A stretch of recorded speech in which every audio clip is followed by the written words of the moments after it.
along with a third civil process server from the Jackson County Circuit Court, were transported to a local hospital with critical injuries. The suspect was also taken to a hospital with minor injuries.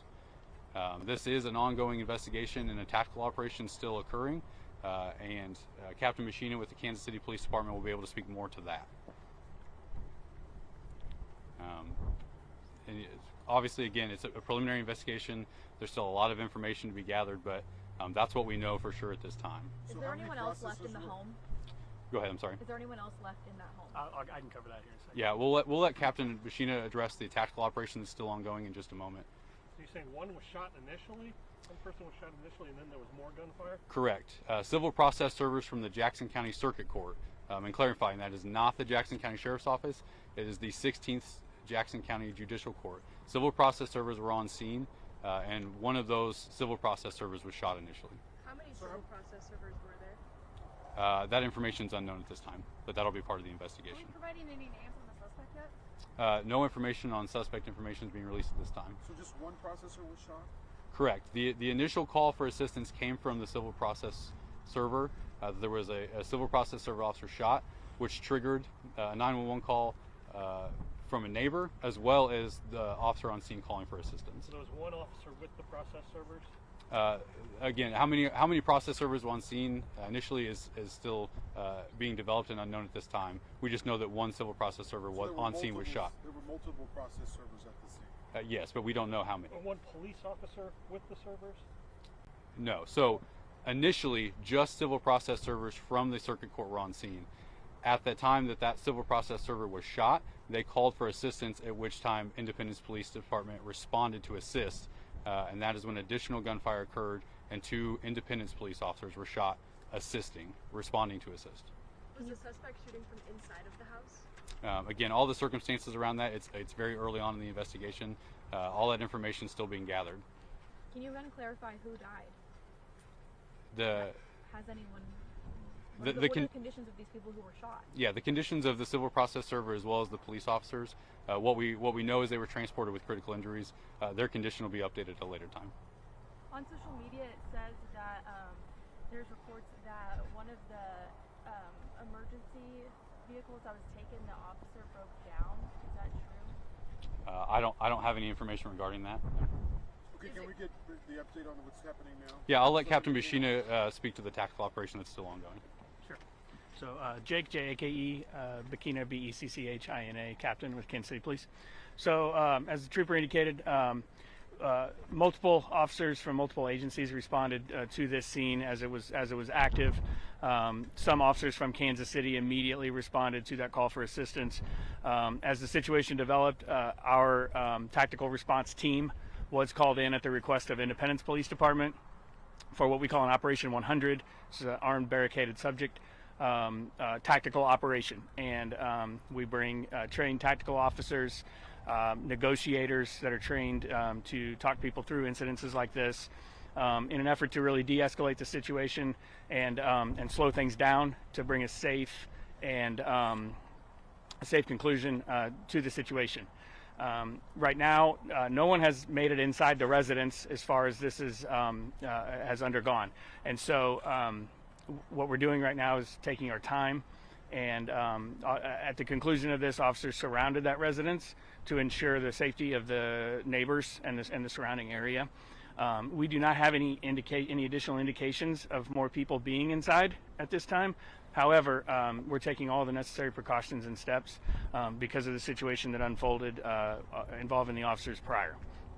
So right now there's an ongoing tactical operation with officers from Kansas City Police Department, and once that house is deemed clear and safe, then it'll be turned over to the Missouri Highway Patrol for their investigation into the initial incidents. And I can also say that the Kansas City, Missouri Police Regional Crime Lab and crime scene investigators will be that were requested to assist as well with the processing of the crime scene once it is rendered safe. The suspect, his injuries, were they inflicted by himself, or was another officer shot? I'll let Justin talk to that. Again, so it's still very preliminary, early on in the investigation. The means of those injuries are unknown at this time. We just know that the suspect did have minor injuries. And I may have forgotten to address this at the beginning, but the Missouri State Highway Patrol's Division of Drug and Crime Control was requested at the Jackson County Prosecutor's Office request to come and investigate this. And so we are leading the investigation into the officer-involved shooting. I guess, Jason, it's not clear what led to these process servers being at this home. Is that still under investigation? The circuit court has released information that they were here serving an eviction notice, but that's all that we know at this time. And so that was the initial reason supposedly that they were here, but those questions would have to be directed to the circuit court. Sergeant Bakina, how much longer do you think this Operation 100 is going to undertake at this home? When will you guys know? When will you guys feel comfortable to go inside that residence and make sure that no one else is inside? Yeah, so we never put a time constraint on it. It'll take as long as it takes, depending on what information is developed. As I'd said, we don't know if there are additional people inside, so we want to take every precaution. Obviously, we don't rush into situations like that. We want to de-escalate those situations. We will give ample opportunity if anyone is inside for them to come outside peacefully. And our tactical operations officers and our negotiators, they are trained in these situations, and they'll work through every possible scenario. Depending on what the situation presents to them, they'll react accordingly. And tactical operations, they take as long as they take. But you have no reason to believe that there is someone still in that home? At this time, we don't know if there's someone in there. We are responding under the possibility that there could be.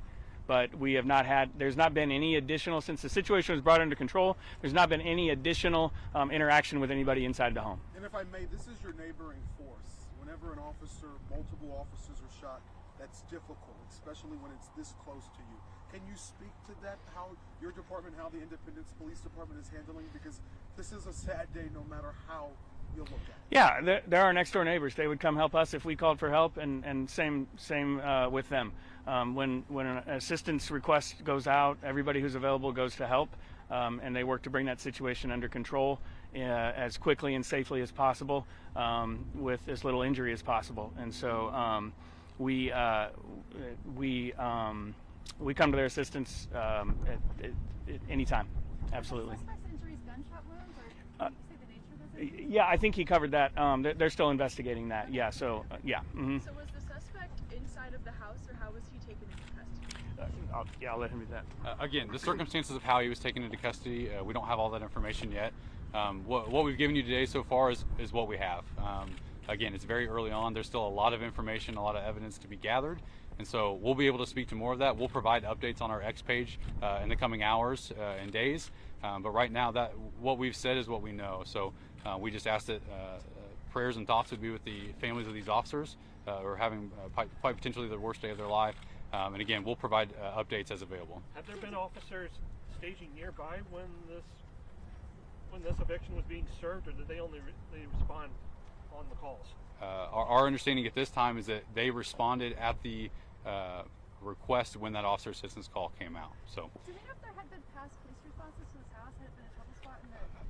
Again, we don't have that information at time, but that'll be part of the investigation. Is it common practice for the civil process servers to go to the houses without officers?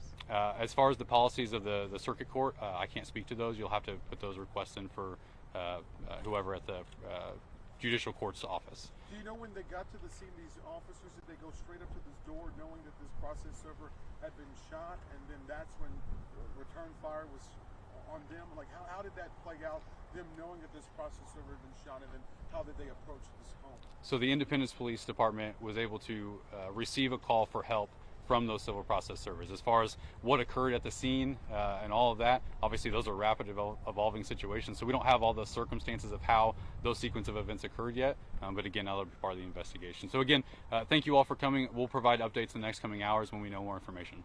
Thank you.